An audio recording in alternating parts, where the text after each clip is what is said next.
ஆட்சி, பாஜக ஆட்சி மாநிலங்களை ஒரு பொருட்டாக மதிப்பதே இல்லை. மாநிலங்களே கூடாது, மாநில கட்சிகளே கூடாது, மாநில அரசுகளே கூடாது என்று கருதக்கூடிய ஒற்றை தேசம், ஒரே தேசம், ஒற்றை கலாச்சாரம், ஒரே கலாச்சாரம் என்கிற சங் பரிவார்களின் கொள்கைகளை உயர்த்தி பிடிக்கிற ஒரு கட்சி, அரசியல் கட்சி பாஜக. அது பாஜகவின் கொள்கை என்பதை விட RSS உள்ளிட்ட சங் பரிவார்களின் கொள்கை. அதை நாம் தெளிவாக புரிந்து கொள்ள வேண்டும். ஆக ஒற்றை தேசம், ஒற்றை கலாச்சாரம் என்கிற, ஒரே தேசம் ஒரே பண்பாடு என்கிற அந்த முழக்கம் இருக்கிறதே கொள்கை, அது மிகவும் ஆபத்தானது, ஜனநாயகத்திற்கு நேர் எதிரானது, இந்திய அரசியலமைப்பு சட்டத்திற்கு, அதனுடைய அடிப்படை கோட்பாடுகளுக்கு எதிரானது. இதை நாம் புரிந்து கொள்ள வேண்டும். ஏன் பாஜகவை நாம் எதிர்க்க வேண்டியிருக்கிறது என்றால், பாஜக என்பது திமுகவை போல அல்லது கம்யூனிஸ்ட் கட்சிகளை போல, காங்கிரஸ் கட்சியை போல ஒரு சராசரியான அரசியல் கட்சி அல்ல. பாஜக என்பது 2000 ஆண்டுகளுக்கு முன்னால் இருந்த இந்திய சமூக கட்டமைப்பை மீண்டும் இங்கே நிலைநிறுத்த வேண்டும். 2000 ஆண்டுகளுக்கு முன்னால் இருந்த சமூக ஒழுங்கை மறுபடியும் இங்கே நிலைநாட்ட வேண்டும். 2000 ஆண்டுகளுக்கு முன்னால் எப்படி பெண்கள் ஆண்களுக்கு கட்டுப்பட்டு குடும்பத்திற்குள் முடங்கி கிடந்தார்களோ அப்படி முடங்கி கிடக்க வேண்டும். 2000 ஆண்டுகளுக்கு முன்னால் எப்படி இங்கே வர்ணாசிரமம் கோலோச்சியதோ அப்படி வர்ணாசிரமம் இங்கே கோலோச்ச வேண்டும். எல்லா வர்ணங்களை விடவும், எல்லா சாதிகளை விடவும் பிராமணர்களே உயர்ந்தவர்கள் என்கிற அந்த கோட்பாடு இங்கே மறுபடியும் நிலைநிறுத்தப்பட வேண்டும். அது நிலைநிறுத்தப்பட்டால்தான் எந்த பாதிப்பும் இல்லாமல் பிராமணர்கள் என்கிற முன்னேறிய சமூக பிரிவினர் பாதுகாப்பாக இங்கே வாழ முடியும், தொடர்ந்து அதிகாரத்தை தக்க வைத்துக் கொள்ள முடியும், ஆட்சி அதிகாரத்தில் அவர்களால் கோலோச்ச முடியும். ஆகவே இந்த வர்ணாசிரம கோட்பாட்டை பாதுகாக்க வேண்டும் என்பது போன்ற கொள்கைகளை கொண்ட சங் பரிவார்களின் அரசியல் பிரிவுதான் பிஜேபி. அதுதான் மிக முக்கியமாக நாம் கவனிக்க வேண்டியது. காங்கிரஸோடு நமக்கு கருத்து முரண்கள் இருக்கலாம், காங்கிரஸ் கூட்டணியில் இருக்கிற கட்சிகளோடு கூட நமக்கு கருத்து முரண்கள் இருக்கலாம், திமுகவோடும் கூட நமக்கு கருத்து முரண்கள் இருக்கலாம். ஆனால் அவையெல்லாம் எளிதில் கடந்து செல்லக்கூடியவை, சீர் செய்து கொள்ளக்கூடியவை. உரையாடல்களின் மூலம், விவாதங்களின் மூலம் அவற்றை திருத்திக் கொள்ள முடியும், மாற்றிக்கொள்ள முடியும், சரி செய்து கொள்ள முடியும், அல்லது அதை கடந்து செல்லக்கூடிய அளவுக்கு இலகுவானவையாக இருக்கும். ஆனால் பிஜேபியினுடைய அரசியல் கொள்கை என்பதும் செயல் திட்டம் என்பதும் அவ்வளவு இலகுவாக கடந்து சென்று விடக்கூடிய ஒன்று அல்ல என்பதை முதலில் நாம் புரிந்து கொள்ள வேண்டும். இதுதான் தோழர்களே மிக முக்கியமானது. என்றைக்கு அவர்கள் ஒரே தேசம் ஒரே கலாச்சாரம் என்ற முழக்கத்தை முன்வைத்தார்களோ அப்போதே நாம் விழித்திருக்க வேண்டும், விழிப்படைந்திருக்க வேண்டும், கொதித்திருந்திருக்க வேண்டும், கொதிப்படைந்திருக்க வேண்டும். ஜனநாயகத்தின் மீது நம்பிக்கை உள்ளவர்கள் இதனை கடுமையான உரையாடலுக்கு உட்படுத்தி இருக்க வேண்டும். என்ன ஒரே தேசம் என்றால் என்ன பொருள்? ஒரே கலாச்சாரம் என்றால் என்ன பொருள்? ஒரே கலாச்சாரம் என்றால் ஒரே மதம் என்று பொருள். ஒரே கலாச்சாரம் என்றால் ஒரே மொழி. இந்தியாவில் ஒரே மதம் தான் இருக்க வேண்டும், இந்தியாவில் ஒரே மொழிதான் பேச வேண்டும். கலாச்சாரங்களின் ஊற்றுக்கண்கள் மதமும் மொழியும் தான். மதம்தான் முதன்மையானது. ஆகவே இந்தியாவில் ஒரே கலாச்சாரம் இருக்க வேண்டுமானால் ஒரே மதம் இருந்தால்தான் ஒரே கலாச்சாரம் இருக்க முடியும். அதுதான் அவர்களின் நோக்கம். ஒரே மதம் என்றவர்கள் சொல்லுவதன் மூலம் பன்மைத்துவத்தை மறுக்கிறார்கள், எதிர்க்கிறார்கள், அழிக்க துடிக்கிறார்கள், சிதைக்க பார்க்கிறார்கள். ஜனநாயகத்தின் நுட்பமான கூறுகளுள் ஒன்று பன்மைத்துவம், புளூரலிசம். எத்தனை மதங்களும் இருக்கலாம், எத்தனை மொழிகளை பேசக்கூடிய மக்கள், தேசிய இனங்கள் இங்கே வாழலாம் என்பதுதான் பன்மைத்துவம். ஜவஹர்லால் நேரு அவர்கள் இந்தியாவின் பிரதமராக இருந்த காலத்தில் அவர் யூனிட்டி இன் டைவர்சிட்டிஸ் என்று சொன்னார். வேற்றுமையில் ஒற்றுமை, பன்மைத்துவத்தில் ஓர்மை. ஒரு மதம் இருக்க வேண்டும் என்று அவர் சொல்லவில்லை, ஒரு மொழி இருக்க வேண்டும் என்று அவர் சொல்லவில்லை, ஒரு கலாச்சாரம் தான் இங்கே கட்டமைக்கப்பட வேண்டும், எதிர்காலத்தில் ஒரே கலாச்சாரம் தான் இந்தியாவில் இருக்க வேண்டும் என்று சொல்லக்கூடியவராக இல்லை.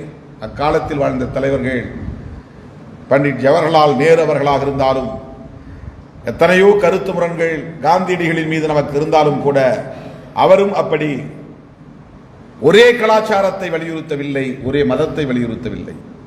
இந்து மதத்தை காப்பாற்ற வேண்டும் என்று அவர் துடித்தார் என்பது உண்மை. இந்துத்துவத்தை உயர்த்தி பிடித்தார் என்பது உண்மை. சனாதனத்தை ஏற்றுக்கொண்டார் என்பது உண்மை. பிறப்பின் அடிப்படையிலான இந்த ஏற்றத்தாழ்வு தவிர்க்க முடியாது, தீண்டாமை கூடாது என்று சொன்னார், அதுவும் உண்மை. ஆனால் அவர் ஒரே தேசம் ஒரே கலாச்சாரம் என்கிற கொள்கையை முன்மொழியவில்லை. அதில் அவருக்கு உடன்பாடு கிடையாது. அதனால் தான் அவர் சுட்டுக் கொல்லப்பட்டார். அதுவும் யாரால்? RSS. இவரும் ஹார்ட்கோர் இந்துத்துவா. காந்தியடிகளும் அதிதீவிர இந்துத்துவ பற்றாளர். RSS hardcore Hindutva. அவர்களும் அதிதீவிர சனாதன சக்திகள். அதிதீவிர சனாதன சக்திகளாக இருக்கிற RSS கும்பல் அதிதீவிர சனாதன பற்றாளராக இருந்த காந்தியடிகளையே சுட்டுக் கொன்றார்கள் என்றால் என்ன காரணம்? இதையெல்லாம் நாம் விவாதத்திற்கு உட்படுத்த வேண்டும். மறுவாசிப்பு தேவைப்படுகிறது, மீள் உரையாடல் தேவைப்படுகிறது. காந்தியடிகளை சுட்டுக் கொன்றவர்கள் இன்றைக்கு சுட்டுக் கொன்ற கொலையாளியை போற்றுகிறார்கள் சமூக ஊடகங்களில். எண்ணி பாருங்கள் எத்தகைய நிலை இங்கே நீடிக்கிறது. ஆகவே அந்த காலத்தில் ஜவஹர்லால் நேரு அவர்களும் சரி, காந்தியடிகளும் சரி, புரட்சியாளர் அம்பேத்கர் அவர்களும் சரி, இந்த பன்மைத்துவத்தை பாதுகாக்க வேண்டும் என்பதில் உறுதியாக இருந்தார்கள். அப்போதுதான் ஜனநாயகத்தை பாதுகாக்க முடியும் என்கிற நம்பிக்கை கொண்டிருந்தார்கள். சமூக நீதியின் மீது நம்பிக்கை கொண்டிருந்தார்கள்.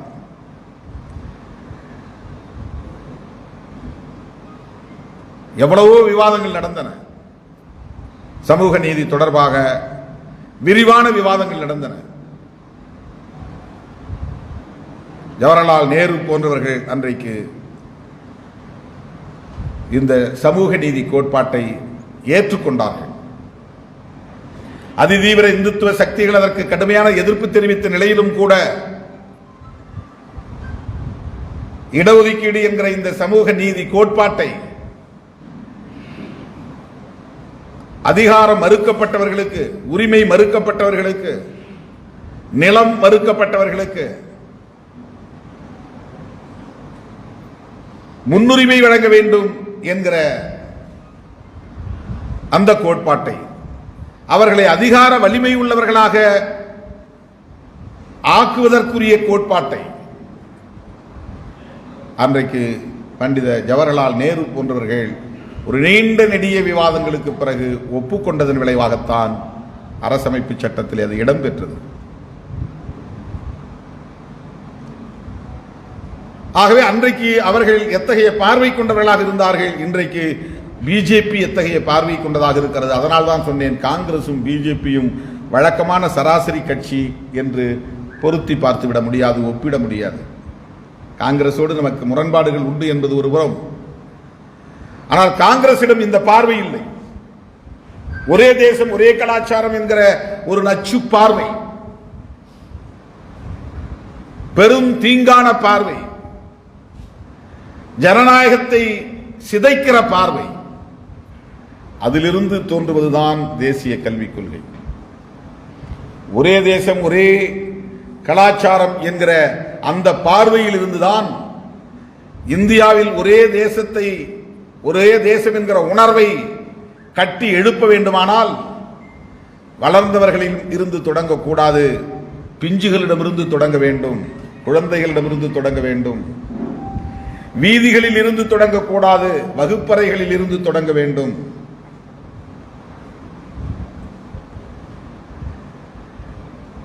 என்கிற அடிப்படையில் தான் ஒரு தொலைநோக்கு பார்வையோடு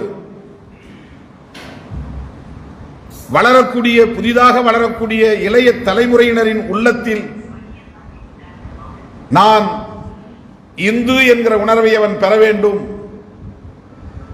இந்தியை கற்றுக்கொள்ள அவனுக்கான வாய்ப்பை ஏற்படுத்தி எதிர்காலத்தில் இந்தி பேசத் தெரிந்த தமிழர்களை, இந்தி பேசத் தெரிந்த தெலுங்கர்களை, இந்தி பேசத் தெரிந்த மலையாளிகளை, இந்தி பேசத் தெரிந்த கன்னடர்களை முழுமையாக உருவாக்கிவிட்டால் காலப்போக்கிலே இந்தி மட்டுமே நிலைத்துவிடும் என்கிற அந்த தொலைநோக்கு பார்வையோடு இவற்றையெல்லாம் அவர்கள் திட்டமிட்டு வரையறுத்து செய்து கொண்டிருக்கிறார்கள். ஆகவே தேசிய கல்விக் கொள்கை என்பது கல்வியில் நம்மை மேம்படுத்த வேண்டும் என்கிற முற்போக்கான பார்வையில் கொண்டு வரப்பட்ட ஒரு திட்டம் அல்ல. அனைவருக்கும் கல்வியை வழங்க வேண்டும் என்பதற்கு கொண்டு வரப்பட்ட திட்டம் அல்ல. அனைத்து கிராமங்களிலும் கல்வி நிறுவனங்களை உருவாக்க வேண்டும் என்பதற்காக கொண்டு வரப்பட்ட திட்டம் அல்ல. எளிய மக்கள் யாவரும் கட்டணமின்றி கல்வியை பெற வேண்டும் என்பதற்காக கொண்டு வரப்பட்ட திட்டம் அல்ல. இருக்கிற கல்வி நிறுவனங்களை கூட தகுதியற்றவை என்று அவற்றை மூடுவதற்காக கொண்டு வரப்படுகிற திட்டம். தகுதியற்ற பள்ளிக்கூடங்கள், தகுதியற்ற கல்லூரிகள், தகுதியற்ற கல்வி நிறுவனங்கள் என்பதற்கு அவர்கள் ஒரு வரையறையை கொடுக்கிறார்கள். அந்த வரையறைக்கு உட்படாத எத்தனையோ பள்ளிகள், கல்லூரிகள் மூடப்படும். ஒரு 30-40 ஆண்டுகளுக்கு முன்பு அல்லது ஒரு 50 ஆண்டுகளுக்கு முன்பு அப்படி அங்கொன்றும் இங்கொன்றுமாக கல்லூரிகள் இருந்தன. காமராஜர் முதல்வராவதற்கு முன்பெல்லாம் தொலைதூரத்தில் பள்ளிக்கூடம் இருப்பதனாலேயே பல பிள்ளைகள் பள்ளிக்கு போக வாய்ப்பில்லாமல் போய்விட்டார்கள். சென்னை போன்ற பெருநகரங்களுக்கு போனால்தான் கல்லூரியிலே படிக்க முடியும் என்கிற நிலை இருந்த காலத்தில் அதனாலேயே பள்ளி படிப்போடு பாதியில் நின்று போனவர்கள் உண்டு. ஆனால் பெருந்தலைவர் காமராஜர் முதல்வராக இருந்த காலத்தில் 3 கிலோமீட்டருக்கு ஒரு பள்ளிக்கூடம், ஆரம்ப பள்ளி என்கிற அடிப்படையில் பள்ளிக்கூடங்களை உருவாக்கிய பிறகு வீட்டிலே கிடக்கிற பிள்ளை பள்ளியிலே கிடக்கட்டும் என்று பெற்றவர்கள் கொண்டு போய் பள்ளியிலே போட்டுவிட்டு போனார்கள். கல்வியின் வாசனையை நுகர்வதற்கான வாய்ப்பு கிடைத்தது. அந்த முற்போக்கான திட்டத்தோடு இவர்கள் இந்த தேசிய கல்விக் கொள்கையை வரையறுத்திருக்கிறார்கள். கல்விக்கூடங்களின் எண்ணிக்கையை பெருக்க வேண்டும், கல்வி சாலைகள் இல்லாத கிராமங்களே கூடாது, எளிய மக்கள் யாவரும் பல்கலைக்கழகங்கள் வரையில் கட்டணம் இல்லாமல் படிக்கலாம். இப்படிப்பட்ட அறிவிப்புகளா இந்த கல்விக் கொள்கையிலே உள்ளன. இருக்கிற கல்விக்கூடங்களை மூட வேண்டும், நிறுவனங்களை மூட வேண்டும் என்கிற அடிப்படையில் தான் அவர்கள் கல்வி நிறுவனங்களை உருவாக்குகிறார்கள் என்றால் என்ன பொருள்? கல்வியை ஒரு எட்டாக்கணியாக மாற்ற வேண்டும், உழைக்கும் மக்களின் கைகளில் எளிதில் கிடைக்கக்கூடாது என்கிற எண்ணத்தோடு இவர்கள் அதை கொண்டு வருகிறார்கள். எவ்வளவு ஆபத்தான சிந்தனை அவர்களிடத்தில் இருக்கிறது என்பதை பார்க்க வேண்டும். கல்வியை மேம்படுத்துவதல்ல அவர்களின் நோக்கம். இந்த கல்வியின் மூலம் அவர்கள் விரும்புகிற ஒரே தேசம், ஒரே கலாச்சாரம் என்பதை கட்டி எழுப்ப முடியும். அதற்கான அச்சாரமாக, அடித்தளமாக இவை அமையும் என்கிற அடிப்படையில் தான் இதை வரையறுக்கிறார்கள். அதைத்தான் இந்த நூலில் பேராசிரியர் கருணானந்தன் அவர்கள் அம்பலப்படுத்துகிறார். இங்குதான் பேராசிரியர் கருணானந்தம் அவர்களின் பார்வை பெரியாரின் நோக்கில், அம்பேத்கரின் நோக்கில் நமக்கு தெளிவுபடுத்துகிறது.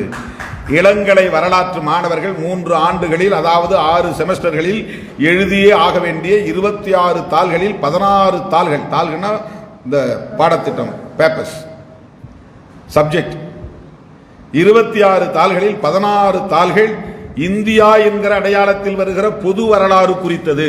26ல் 16 பேப்பர் இந்தியாவை பற்றிய பொது வரலாறு இருக்கு. இவருடைய கேள்வி என்னன்னா, தமிழக வரலாறு, கேரள வரலாறு, கன்னட வரலாறு போன்ற மொழிவழி தேசியங்களின் தனித்துவமிக்க வரலாறுகள் தனித்தாள்களாக இடம்பெற முடியாத வகையில் திட்டமிட்டு வடிவமைக்கப்பட்ட சதிகாரத்தனமான பாடத்திட்டமாக இது உள்ளது. ஏன் இதில் தமிழக வரலாறு இணைக்கப்படவில்லை? அல்லது ஏன் இதில் கன்னட வரலாறு இணைக்கப்படவில்லை? மாநிலங்களுக்கு என்று ஒரு வரலாறு இல்லையா? தேசிய இனங்களுக்கு என்று ஒரு வரலாறு இல்லையா? தமிழ்நாட்டை சார்ந்தவன் தமிழக வரலாறை படிக்க வேண்டாமா? தமிழ்நாட்டை சார்ந்தவன் மொழிவழி தேசிய வரலாற்றை படிக்க வேண்டாமா? அவனுடைய கலாச்சாரத்தை படிக்க வேண்டாமா? அவனுடைய பொருளியல் வரலாற்றை படிக்க வேண்டாமா? ஆக திட்டமிட்டு மொழிவழி தேசியங்களின் அல்லது மாநிலங்களின் வரலாறு இடம்பெறாத வகையில் ஒரு பாடத்திட்டத்தை இவர்கள் தயாரித்து தருகிறார்கள்.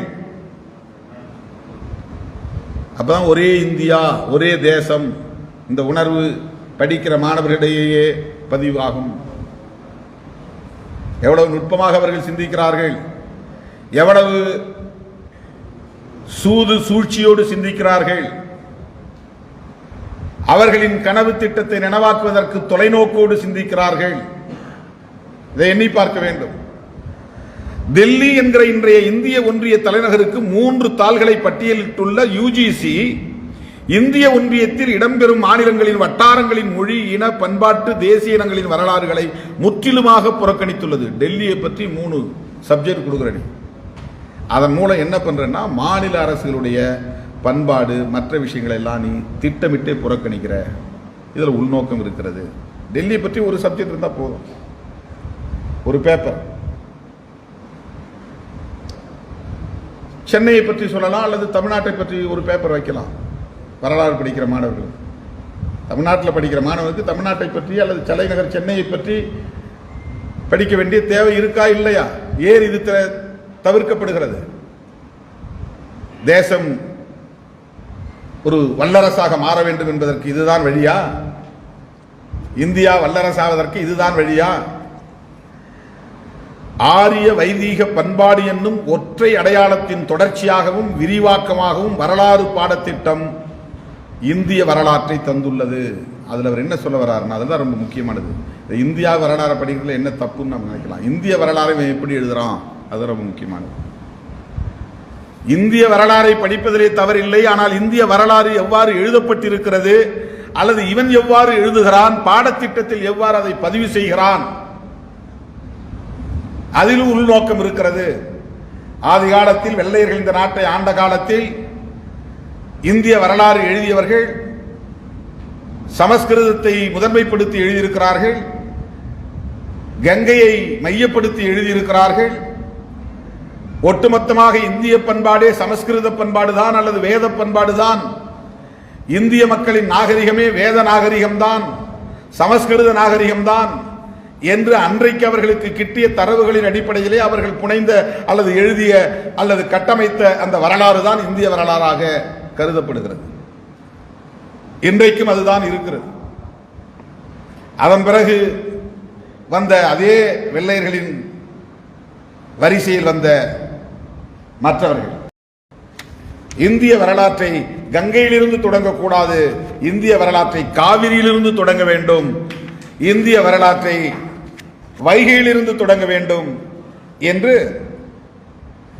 வின்சென்ட் ஸ்மித் 1900 ஆண்டுகளில் குறிப்பிட்டிருக்கிறார் என்பதையும் இங்கே பதிவு செய்திருக்கிறார். அந்த வரலாற்று அறிஞர்களுக்கு இடையிலே கூட இந்த வரலாற்றை எழுதுவதில் எத்தகைய முரண்கள் இருக்கின்றன என்பதை அப்போதே அவர்கள் பதிவு செய்திருக்கிறார்கள். இந்திய வரலாறு இந்திய வரலாறாக முழுமையான பரிமாணங்களோடு எழுதப்படவில்லை. ஒரு கோணத்தில் ஒரு நாகரிகத்தை முன்வைத்து அல்லது பண்பாட்டை முன்வைத்து அன்றைக்கு தனக்கு நெருக்கமாக இருந்தவர்களை பயன்படுத்தி கொண்டு அவர்கள் கொடுத்த தரவுகளின் அடிப்படையில் எவன் ஆட்சி வரானோ அவங்ககிட்ட நெருக்கமாயிருவாங்க. யார் ஆட்சிக்கு வந்தாலும் அவரிடம் போய் நெருக்கமாக அமர்ந்து கொள்வார்கள். பிராமணர்கள், பார்ப்பனர்கள், வைதிக மதங்களை சார்ந்தவர்கள். அன்னைக்கு வெள்ளைக்காரன் ஆட்சி வந்தான், முஸ்லீம்கள் ஆட்சி இருந்த காலத்தில் கூட அவங்க தான் நெருக்கமா இருந்தாங்க. பிரிட்டிஷ் ஆட்சி காலத்திலும் அவங்க நெருக்கமாயிடுறாங்க. உடல் உழைப்பு சமூகங்களை சார்ந்தவர்கள் நெருக்கமாக முடியாதில்லை. தலைமுறையாக ஆங்கிலம் படித்தவர்கள் அல்லது அந்தந்த காலத்துக்கு ஏற்ற மொழியை கற்றுக்கொண்டவர்கள், அந்த வாய்ப்பை பெற்றவர்கள் ஆட்சியாளர்களை இலகுவாக நெருங்கிவிட முடியும். நெருங்கினார்கள். அதற்கான அத்தனை வித்தைகளும் அவர்களுக்கு தெரியும். ஆகவே அவர்கள் தந்த தரவுகளின் அடிப்படையில், அவர்கள் கொடுத்த ஆதாரங்களின் அடிப்படையில் வெள்ளையர்கள் இன்றைக்கு இந்திய வரலாற்றை இதுதான் இந்திய வரலாறு என்று எழுதியிருக்கிறார்கள்.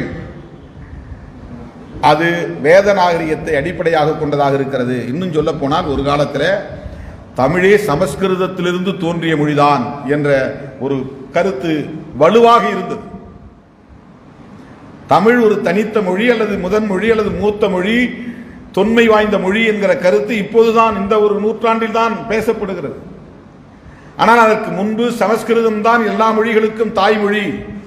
இந்தியாவில் பேசப்படுகிற அனைத்து மொழிகளுக்கும் சமஸ்கிருதமே தாய்மொழி என்கிற கருத்து இங்கே நிலைப்படுத்தப்பட்டது, திட்டமிட்டு அது திணிக்கப்பட்டது. அது பின்னால் சிந்து சமவெளி நாகரிகங்கள் கண்டறியப்பட்ட பிறகு தொல்லியல் ஆய்வாளர்கள் எல்லாம் அதற்கான ஆதாரங்களை எல்லாம் தந்த பிறகு அது வேறு இது வேறு என்கிற கருத்து உருவாகி இன்றைக்கு தமிழ் மொழி சமஸ்கிருதத்திலிருந்து தோன்றிய மொழி இல்லை.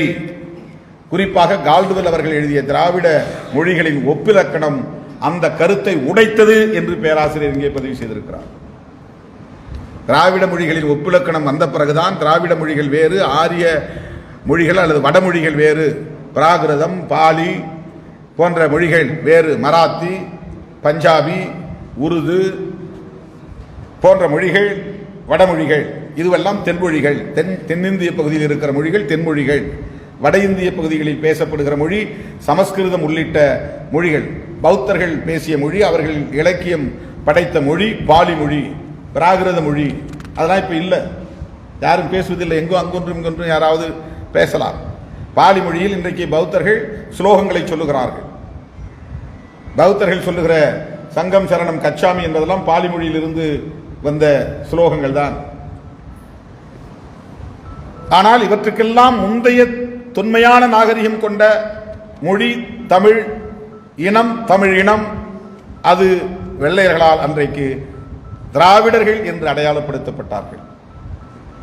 திராவிட இனம் என்ன, தமிழிலிருந்து தான் மற்ற மொழிகள் உருவானது என்கிற ஒரு கருத்தை வைத்தார். இப்ப ரொம்ப முக்கியமான ஒரு விஷயம் அது.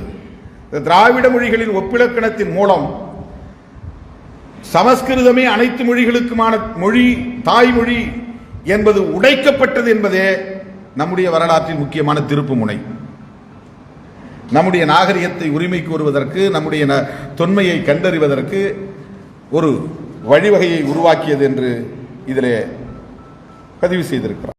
இந்த ஆட்சியாளர்கள் அரிக்கமேடு, ஆதிச்சநல்லூர், கொடுமணல், அழகன்குளம், கொந்தகை, பூம்புகார் போன்ற இடங்களில் நடைபெற்று வந்த தொல்லியல் ஆய்வுகள், இப்போ கீழடியில் பண்றாங்க இல்லையா, அந்த மாதிரியான ஆய்வுகள் முழுமை செய்ய விடாமல், அதற்கு போதிய நிதியை தராமல் முடக்கி வருகிறார்கள். இதற்கு நிதி பற்றாக்குறை என்று சொல்லுகிறார்கள். அந்த இடத்தில் நம்முடைய ஆசிரியர், நூலாசிரியர் என்ன கேள்வி எழுப்புகிறார் என்றால், எங்குமே இல்லாத ரிக்வேத கால சரஸ்வதியை கண்டுபிடித்தே ஆக வேண்டும் என்று அளப்பரிய ஆர்வத்தில் பல நூறு கோடிகளை எப்படி உங்களால் ஒதுக்க முடிகிறது? இதை ஆய்வு செய்யறதுக்கு உங்களுக்கு பணம் ஒதுக்க முடியல. ரிக்வேதத்தில் சொல்லப்பட்டிருக்கான், சரஸ்வதினு ஒரு ஆறு ஓடிச்சு, அந்த ஆறிலிருந்து தான் எங்கள் நாகரிகம் தொடங்கியது. அந்த சரஸ்வதிங்கிற ஆறு எதுன்னு கண்டுபிடிக்கணும். அதை கண்டுபிடிக்கிறதுக்கு பல நூறு கோடிகளை ஒதுக்கி இருக்கிறது இந்த அரசு. இப்படி ஒரு நதி எங்க இருக்குன்னு யாருக்கும் தெரியல. ரிக்வேதத்தில் சொல்லப்படுகிறது. ரிக்வேதத்தில் சொல்லப்படுகிற நதி வேத காலத்து நாகரிகத்தை உறுதிப்படுத்தும். அதாவது நாங்கள் அந்நியர்கள் இல்லை, ஈரானிலிருந்து வந்தவர்கள் இல்லை, இந்த மண்ணின் மைந்தர்கள் என்று வரலாற்றை திரிவு செய்ய முயற்சிக்கக்கூடிய அந்த கும்பல் இந்த மண்ணுக்கு சொந்தக்காரர்கள் என்று உறுதிப்படுத்திக் கொள்வதற்காக முயற்சிக்கிறது. அந்த கும்பல் சரஸ்வதி நதி எங்கே ஓடுகிறது என்று கண்டுபிடிப்பதற்காக, ஆய்வுகளை செய்வதற்காக பல நூறு கோடிகளை ஒதுக்க முடியும் என்றால், ஏன் எங்க தமிழகத்தில் இருக்கக்கூடிய இந்த பகுதிகளில் தொல்லியல் ஆய்வுகளை நடத்துவதற்கு நிதி ஒதுக்க கூடாது? எதற்காக அதை முடக்கி வைக்கிறீர்கள்? ஏன்னா அந்த வரலாறு படிப்பதில் கூட எது வரலாறுங்கிற முக்கியமான ஒரு கேள்வி இருக்கு. வகுப்பறையில் சொல்லித் தருகிற வரலாறெல்லாம் சரியான வரலாறு, முழுமையான பரிமாணங்களை கொண்ட வரலாறு என்று சொல்லிவிட முடியாது என்பதற்கு இந்த விவாதங்கள், உரையாடல்கள் அடிப்படையாக அமைகின்றன. தமிழர்களுக்கென தனித்துவமிக்க வரலாறு இருக்கக்கூடாது என்பதில் வேத பிரியர்கள் முனைப்பாக இருக்கிறார்கள். யார் வேத பிரியர்கள்? அசைவ பிரியர்கள் மாதிரி, சைவ பிரியர்கள் மாதிரி வேத பிரியர்கள்.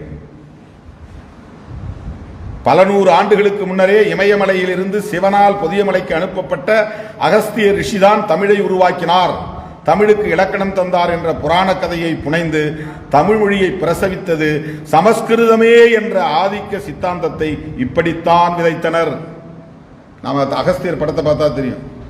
அவர் அங்கிருந்து தெற்க வருவார், ஒரு கல்யாணத்துக்கு போயிருப்பார் அங்க இமயமலைக்கு. அப்படியே அது அந்த திருமணத்தில் வந்து இந்தியா அப்படியே தென்பகுதி தூக்கிக்கும், வடபகுதியை அழுந்திரும். எல்லா தேவர்களும் எல்லா ரிஷிகளும் எல்லாரும் ஒரே இடத்துல போய் நின்ன உடனே பூமி தூக்கிச்சான், தென்னிந்திய பகுதி மேலே போயிருச்சு. உடனே சிவபெருமான் வந்து நீ போப்பா கீழே போனா சமம் ஆயிரும் அப்படின்னு அவர் அங்கிருந்து இங்கே அனுப்புறாரு. தனி ஒரு ஆளாக அகஸ்தியர் மட்டும் வராரு, நிலம் வந்து பேலன்ஸ் ஆயிடுது. அப்போ அவர் கையில் வச்சிருந்த கமண்டலத்தை காக்கா வந்து தள்ளி விடும். அந்த படத்தில் அந்த கமண்டலத்திலிருந்து ஓடுற தண்ணி தான் காவிரி, காகம் விரித்த நீர் அப்படின்னு அதுல கதை சொல்லுவாங்க. அந்த அகஸ்தியர் தான் தமிழை காப்பாற்றினார், தமிழுக்கு வந்து தமிழை உருவாக்கினார், தமிழுக்கு இலக்கணம் தந்தார் என்ற கதைகள் இருக்கின்றன. இதன் மூலம் அவர்களின் நோக்கம் என்னவென்றால் சமஸ்கிருதம் தான் தாய்மொழி, தமிழ் அதிலிருந்து தோன்றியது என்கிற கட்டுக்கதையை உண்மை என்று நம்ப வைக்கிற முயற்சியை அவர்கள் ஆதி காலத்திலிருந்து எடுத்தார்கள், மேற்கொண்டார்கள். இதுதான் பெரியார் பார்வை என்று. இதற்கு பெயர் தான் பெரியார் பார்வை, இதற்கு பெயர் தான் அம்பேத்கர் பார்வை. ஆகவே வரலாறு இவர்கள் சொல்லித் தருகிற வரலாறு, இந்த BA ஹிஸ்டரியில இவர்கள் வரையறுத்திருக்கிற அந்த பாடத்திட்டம் இவர்கள் எழுதிய, இவர்கள் உருவாக்கி இருக்கிற வேதகால நாகரிகத்தை அடிப்படையாக கொண்ட, சமஸ்கிருதத்தை முதன்மைப்படுத்துகிற, வர்ணாசிரம கோட்பாட்டை ஏற்றுக்கொள்கிற அடிப்படையிலான ஒரு வரலாறு. அந்த வரலாற்றை தமிழ்நாட்டில் இருக்கிற மாணவர்கள் மட்டுமல்ல, எல்லா மாநிலங்களிலும் இருக்கிற மாணவர்கள் பெரும்பான்மையாக அதை படிக்க வேண்டும் என்கிற அடிப்படையில் ஒரு பாடத்திட்டத்தை UGC மூலமாக அவர்கள் திணிக்கிறார்கள் என்றால் அதற்கு வழிவகுத்து கொடுப்பது தேசிய கல்விக் கொள்கை. அந்த அதிகாரத்தை UGCக்கு தருவது தேசிய கல்விக் கொள்கை.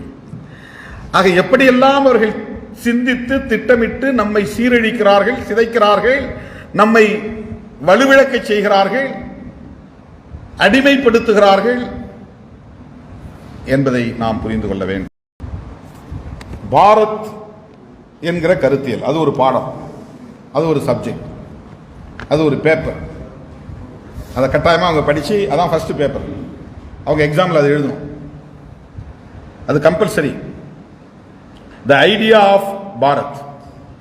பாரத் அப்படிங்கிற சொல் எங்கிருந்து வந்தது, அதுதான் அவருடைய ஆய்வு. இப்போ நீ பாரத்னு ஒரு கற்பிதத்தை பாரதம் அப்படின்னு நீ சொல்றிய, இந்த பாரதம் அப்படிங்கிறது எங்கிருந்து வந்தது, அதனுடைய உண்மையான பொருள் என்ன? அம்பேத்கர் எழுதிய அரசமைப்பு சட்டத்தில் கூட இந்தியா என்கிற பாரத் அப்படின்னு தான் ஆரம்பிக்கும். அவர் ஏதாவது ஒரு சொல்ல பயன்படுத்திருக்கலாம், 2 சொல்ல பயன்படுத்திருக்காருன்னா அதில் ஏதோ ஒரு ப்ரெஷர் இருந்திருக்குன்னு அர்த்தம். விவாதத்திற்கு பிறகுதான் அது ஃபைனலைஸ் ஆகும். இந்தியான்னு மட்டுமே அவர் சொல்லியிருக்கலாம். அதிதீவிர இந்துத்துவ சக்திகள் பாரத்னு எழுதி சொல்லியிருப்பாங்க. சரி நீ சொல்றதையும் சேர்த்துக்கிறேன்னு சொல்லிட்டு இந்தியா லைஸ் பாரத் அப்படின்னு அவர் இந்த இந்தியா என்பதை நிறுவக்கூடிய முயற்சியிலே ஈடுபட்டு இருக்கலாம், ஒரு யூகத்தில் சொல்லுகிறேன். ஏன்னா அவருக்கு அந்த பாரதம், ராமாயணம் இதெல்லாம் உடன்பாடு கிடையாது. அந்த கருத்துக்களை அவர் ஏற்றுக்கொள்ளக்கூடியவர் அல்ல. பெயர் ஒரு குடும்பத்தில் ராமாயணத்தை தழுவி மகாபாரதத்தை தழுவி பெயரெல்லாம் இருக்கு. அவருடைய அண்ணன் பேர் பலராமன் தான், இவர் பேரே பீமாராவ் தான், பீமன், பாரதத்தில் வரக்கூடிய பீமன். ராமாபாய் இப்படி பேரெல்லாம், ராம்ஜி, ராம் அவருடைய அப்பா பேர் ராம்ஜி சக்பால், ராம்ஜி. இந்தியா முழுக்க அப்படி ராமாயணத்தையும் மகாபாரதத்தையும் தழுவி ஏராளமான. எங்க அப்பா பேரே ராமசாமி, தொல்காப்பியன் மாத்தின. பெரியாருடைய பெயரே ராமசாமி. ராமாயணத்தை தழுவி மகாபாரதத்தை தழுவி ஏராளமான பெயர்கள் உண்டு. அதை தழுவிதான் இப்போ நாங்கள் அக்னிச்சட்டியில் இருந்து பிறந்தோம்ங்கிற கதையும் அதுல இருந்து தான் வருகிறது, மகாபாரதத்திலிருந்து தான் வருகிறது. திரௌபதி அக்னியிலிருந்து தான், யாகத்திலிருந்து தான் தோன்றி வெளியே வர்றான். நம்ம எந்த அளவுக்கு அது ஆதிக்கம் செய்திருக்கிறது பாருங்க. இந்த மகாபாரதமும் ராமாயணமும் இந்தியாவை இன்னும் ஆதிக்கம் செய்து கொண்டிருக்கிறது. 2 இதிகாசங்கள் தான். வரலாற்றுக்கான கருப்பொருளாகவும் இருக்கு, ஆட்சி அதிகாரத்திற்கான அரசியலுக்கான கருப்பொருளாகவும் இருக்கிறது, கலாச்சாரத்திற்கான மையப்பொருளாகவும் இருக்கிறது. எல்லா வன்முறைகளுக்கும் அதுவே அடிப்படையாக இருக்கிறது. இந்த இதிகாசம் அந்த அளவுக்கு எழுத படிக்க தெரியாது, பள்ளிக்கூடத்துக்கு போயிருக்க மாட்டான், ராமாயணம் தெரியாதவன் எவனுமே இல்லை இந்தியாவில். எவனும் பள்ளிக்கூடத்துக்கே போயிருக்க மாட்டான். அட்லீஸ்ட் 5 பேரையாவது 1-2 கதையாவது சொல்லுவான் ராமாயணத்தை பற்றி. அந்த அளவுக்கு ஊர் ஊரா வீதி வீதியா ராமாயண நாடகத்தை நடத்தி, பாரத நாடகத்தை நடத்தி, விட்டு விட்டா தனித்தனி போர்ஷனா நடத்துவான். தனித்தனி பகுதியா விட்டு விட்டா 2 நாள் நாடகம், 1 நாள் நாடகம், 5 நாள் நாடகம், இப்படி தெருக்கூத்துக்கு. இந்த நாடகம்னாக்க நாம பார்க்கறது தியேட்டர்ல இன்னைக்கு நீங்க பார்க்கறது இந்த மாதிரி இல்லை. நாடகங்கிறது கிராமத்துல நாடகம்னு சொல்லுவாங்க, தெருக்கூத்துன்னு சொல்லுவாங்க. ராமாயணமும் மகாபாரதமும் அப்படி இந்த மக்களின் உள்ளத்திலே விதைக்கப்பட்டது. இந்த மாதிரி பெயர் இருந்துச்சு. இந்த பாரதம் அப்படிங்கிற சொல்லுக்கு புராணங்கள்ல இதிகாசங்கள்ல எத்தனையோ பரதன் இருந்தான்னு அவர் சொல்றாரு. எந்த பரதனை நீ வச்சு அடிப்படையா வச்சு பேசுற அப்படிங்கிற ஒரு கேள்வியும் அவர் எழுப்புறார். அரசியலமைப்பு சட்டத்தின்படி இந்தியா என்கிற பாரத் மாநிலங்களின் ஒன்றியம் என்று வரையறுக்கப்படுகிறது. அது யூனியன் கவர்மெண்ட் அப்படின்னு நாம் சொல்றோம் இல்லையா? அப்படின்னா மாநிலங்கள் கூடி ஒன்று சேர்ந்து ஒரு கூட்டமைப்பா உருவாக்குகிற அரசு தான் அது. இப்போ ஒரு 10 அசோசியேஷன் சேர்ந்து ஒரு கூட்டமைப்பு உருவாக்குறாங்க பாருங்க. ஒவ்வொரு அசோசியேஷனும் ஆட்டானமஸா இயங்கும், எல்லாம் சேர்ந்து ஒரு கூட்டமைப்பு. பல கட்சிகள் ஒன்னா சேர்ந்து ஒரு கூட்டணியை உருவாக்குறோம். அந்த கூட்டணியே ஒரு கட்சியா மாற முடியாதுல்ல. ஃபெடரேஷன் ஒரு கட்சியா மாற முடியாதுல்ல. ஃபெடரேஷன்னா கூட்டமைப்புன்னு அர்த்தம், ஒரு சங்கமா மாற முடியாது. மல்டிபிள் ஆர்கனைசேஷன்ஸ் ஒன்னா சேர்ந்து ஒரு ஃபெடரேஷன் வரும். ஜாக்டோ, ஜியோன்றாங்க இல்லையா, ஆசிரியர் கூட்டமைப்பு, அரசு ஊழியர் கூட்டமைப்பு. இந்த கூட்டமைப்புங்கிறது ஒரு தனி சங்கம் இல்லை. அப்ப யூனியன் கவர்மெண்ட்னாக்க அது ஒரு கூட்டமைப்பு அரசாங்கம்னு அர்த்தம். அப்ப கூட்டம் பல மாநில அரசுகளின் ஒன்றியம். அது தமிழ்நாடு அரசு, கர்நாடக அரசு, கேரள அரசு, மேற்கு வங்க அரசு, இந்த அரசுகளின் பிரதிநிதிகள் கூடி உருவாக்கக்கூடிய ஒரு ஒன்றிய அரசு தான். தனி அரசாக அது இருக்கக்கூடாது, அதுக்கு பொருள். யூனியன் கவர்மெண்ட்னா அப்படிதான் அது இயங்கணும். அப்படின்னா மாநில அரசுகளுக்கு தான் அதிக அதிகாரம் இருக்கணும். யூனியன் கவர்மெண்ட் இவங்க என்ன பண்றாங்கன்னா அத அதிகாரத்தை மையத்தில் குவிக்கிறாங்க, டெல்லியில குவிக்கிறாங்க, எல்லா அதிகாரங்களையும் பறிக்கிறாங்க, மோனோபலைஸ் பண்றாங்க. ஒரே தேசம் ஒரே கலாச்சாரம் என்பதை போல ஒரே அரசு அப்படிங்கிற ஒரு நிலையை கொண்டு வராங்க. அதை பற்றி அது விவாதிக்கிறார். இந்த இடத்துல அவர் என்ன சொல்ல வர்றாருன்னா, யுஜிசி பாடத்திட்டத்திற்கு தென்னிந்தியா தமிழகம் ஒரு பொருட்டே அல்ல. தென்னிந்தியாவோ தமிழகமோ ஒரு பொருட்டே கிடையாது. அந்த யுஜிசிங்கிறதுனா யூனிவர்சிட்டி கிராண்ட் கமிஷன், உங்களுக்கு தெரியும், அது ஒரு அமைப்பு இருக்கு. பல்கலைக்கழகங்களை பற்றிய மேற்பார்வை செய்வது, இந்த பேராசிரியர்களை நியமனம் செய்வது, அவர்களுக்கு ரொம்ப பலவீனமாக இருக்கக்கூடிய கல்வி நிறுவனங்களுக்கு நிதி ஒதுக்கீடு செய்து உதவி செய்வது, இந்த மாதிரியான வேலைகளை செய்யுது. இப்போ அவன் பாடத்திட்டத்துக்குள்ளே நுழைகிறான். பாடத்திட்டத்தை வரையறுக்கும் போது அவனுக்கு தென்னிந்தியாவை பற்றிய கவலையே இல்லை, தமிழகத்தை ஒரு பொருட்டாவே மதிக்கல. இந்தியா என்ற பெயர் சிந்து என்கிற நதி பெயரில் இருந்து உருமாற்றம் அடைந்தது என அறிவுக்கு பொருத்தமான விளக்கம் இருக்கிற போது பரத என்கிற தொன்மை பெயரை தேசத்தின் கருத்தியலாக்குவது, அடையாளமாக்குவது விஷமத்தனம் அல்லவா? கேள்வி எழுப்புறார். இந்தியான்னு ஒன்று இருக்குல்ல, அதுக்கு அறிவு பொருத்தமான ஒரு சில விளக்கம் இருக்குல்ல, அப்புறம் நீ ஏன் இந்த கருத்தை ஐடியா ஆஃப் பாரத்னு கொண்டு வர, அதை ஒரு பாடத்திட்டமா வைக்கிற? அப்ப பாரத என்கிற சொல் எங்கிருந்து வந்தது? அப்பட்டமான திரிபு அல்லவா? சமண தீர்த்தங்கரர் ரிஷபதேவர் வழிவந்த பரதன் இமயப்பகுதி மன்னன் என்றே குறிப்பிடப்படுகிறது.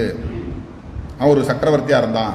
அதாவது சமண மதத்தில் பல தீர்த்தங்கரர்கள் இருக்கிறாங்க. அதுல ரிஷபதேவர்னு ஒரு தீர்த்தங்கரர், அதாவது சாமியார்னு வச்சுங்களேன், மடாதிபதி மாதிரி, குரு மாதிரி. 24வது தீர்த்தங்கரர் தான் மகாவீரர். அவருக்கு முன்னால 23 பேர் இருந்திருக்கிறாங்க. அதே மாதிரி புத்தர், நாம பேசக்கூடிய கௌதம புத்தர் பாருங்க, கௌதம கோத்திரத்திலிருந்து உருவான ஞானம் அடைந்தவர். கௌதமம்ங்கிறது அவருடைய கோத்திரத்தை குறிப்பது, புத்தருங்கிறது ஞானம் அடைந்தவர். அவருடைய உண்மையான பெயர் சித்தார்த்தன். சித்தார்த்தன் கௌதம புத்தரா மாறுறாரு. இவருக்கு முன்னால பல புத்தர்கள் இருந்தாங்கன்னு ஒவ்வொரு புராணமும் சொல்லுது. 8 புத்தர் இருந்தார்னு ஒரு நூல் சொல்லுகிறது, 100 புத்தர் இருந்தார்னு ஒரு நூல் சொல்லுகிறது, 2 புத்தர் இருந்தார்னு ஒரு நூல் சொல்லுது. இப்படி பல புத்தர்கள் இருந்தார்கள் அப்படின்னு சொல்றாங்க. 24 புத்தர், இவர் 24வது புத்தர் அப்படிங்கிற கருத்தும் உண்டு. ஒரு உதாரணம் சொல்றேன். அப்ப தீர்த்தங்கரர் யார்? ரிஷபதேவர்.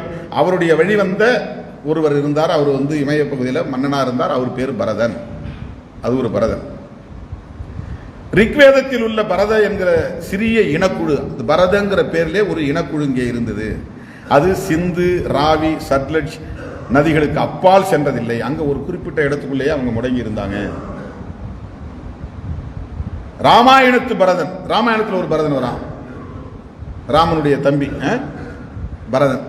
ராமன் காட்டுக்கு போன பிறகு அவர் தான் வந்து ராமனுடைய பாதுகை, அதாவது செருப்பை வச்சு நாற்காலில் வச்சுட்டு அவர் ஆட்சி நடத்தினவர். 14 வருஷம் செருப்பு ஆண்டது இந்த நாட்டை.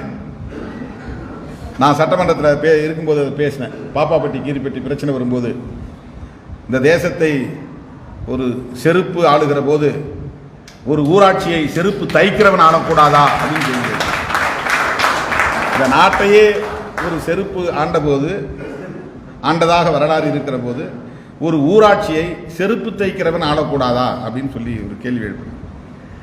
அந்த பரதன் ராமாயணத்தில் வர்ற பரதன், ராமாயணத்து பரதன் ராமனின் சார்பாக அவன் பாதுகைனா செருப்பு அன்னைக்கு கட்டையில் செஞ்சு அன்னைக்கு எப்படி இருந்ததோ அரச பீடத்தில் வைத்து சரயு நதிக்கரை அயோத்தி, அதாவது அப்போதைய கோசல நாடு, இப்போ அயோத்தி நகரில் இருந்து ஆண்ட பதிலி, அது அவருக்கு பதிலாக இருந்த ஒருத்தர் அந்த பரதன். வியாச பாரதத்தில், அதாவது வியாச முனிவர் எழுதிய மகாபாரதத்தில் ஒரு கிளை கதையாக, பின்னர் காளிதாசனால் சாகுந்தலம் என்று இலக்கியமாக்கப்பட்ட ஒரு கிளை கதை, வியாச முனிவர் எழுதிய மகாபாரதம். அதுல ஒரு கிளைக்கதை. அதுல விஸ்வாமித்திரருக்கும் மேனகைக்கும் பிறந்த சகுந்தலை கங்கை பகுதி குறுநில மன்னன் துஷ்யந்தனை காதலித்ததால் பெற்றெடுத்த பரதன், அப்படி ஒரு பரதன் வர்றான். சகுந்தலைக்கும் ஒரு குறுநில மன்னன் துஷ்யந்தனுக்கும் பிறந்தவன் ஒரு பரதன். அவன் பின்னால் சக்கரவர்த்தி ஆனான் என்ற தொன்ம புனைவு வரலாறு இருக்கிறது. அது ஒரு புனைவு. இதில் எந்த ஒரு பரதனும் விந்தியம் கடந்ததில்லை. விந்தியமலை கடந்து தெற்கே வந்ததில்லை. விந்தியத்திற்கு வடக்கே தான் அவர்கள் இருந்தார்கள். ராமராஜ்யமோ யுதிஷ்டிரரின் தர்மராஜ்யமோ பாரதம் என்று குறிப்பிடப்பட்டதே இல்லை. அவங்க அந்த காலத்திலே கூட அந்த மாதிரி பாரதம் வந்து யாரும் சொன்னதில்லை. குருஷேத்திர போர் குருஷேத்திர போர் தான் அந்த மகாபாரத போருக்கு பெயர். குருஷேத்திர போர் என்னும் தொன்ம நிகழ்வு பரதக்கண்ட போரானது எப்போது, யாரால்? இது எப்படி நீ பரதக்கண்ட போர்னு மாத்தின? இது குருஷேத்திரம் தானே அதை சொன்னாங்க, நீ எப்படி அதை பாரத போர்னு மாத்தின? இது எப்போது மாறியது? இந்த கேள்விகளை எல்லாம் பெரியாரின் பார்வையில் பேராசிரியர் கருணானந்தன் அவர்கள் இங்கே எழுப்புகிறார். இதில் என்ன சொல்ல வர்றார்னா, இந்தியா என்கிற பண்டைய நில அடையாளம் ஈரானிய கிரேக்க ரோமானியர்களுக்கு தெரிந்திருந்த போது அது வட இந்தியாவை மட்டுமே அடையாளப்படுத்துவதாக, இந்தியான்னு ஒன்று சொன்னா அது வட இந்தியாவை தான் குறிக்கும். அப்படிதான் வந்து உலகத்தில் மற்ற நாடுகள் இருந்தவெல்லாம் புரிஞ்சுக்கிட்டான். அதைத்தான் இந்தியான்னு சொன்னாங்க. நம்ம தென்னிந்திய பகுதி வந்து இந்தியான்னு சொன்னது கிடையாது. தென்னிந்திய தமிழக பகுதிகளை அவர்களது பயண குறிப்புகள் தாமரிக்கே என்று குறிப்பிட்டிருந்தன. அவங்களுடைய பயண குறிப்புகளில் தாமரிக்கே, அதை ஒரு பிராக்கெட்டில் என்ன சொல்றாங்கன்னா திராவிட அல்லது தமிழக பகுதி அப்படின்னு, அப்படிதான் அவங்களுடைய பயண குறிப்புகள் இருந்தது. இஸ்லாமியர் ஆட்சியில் இது இந்துஸ்தானம், இஸ்லாமியர்கள் ஆண்ட காலத்தில் இது இந்துஸ்தானம் இருந்தது.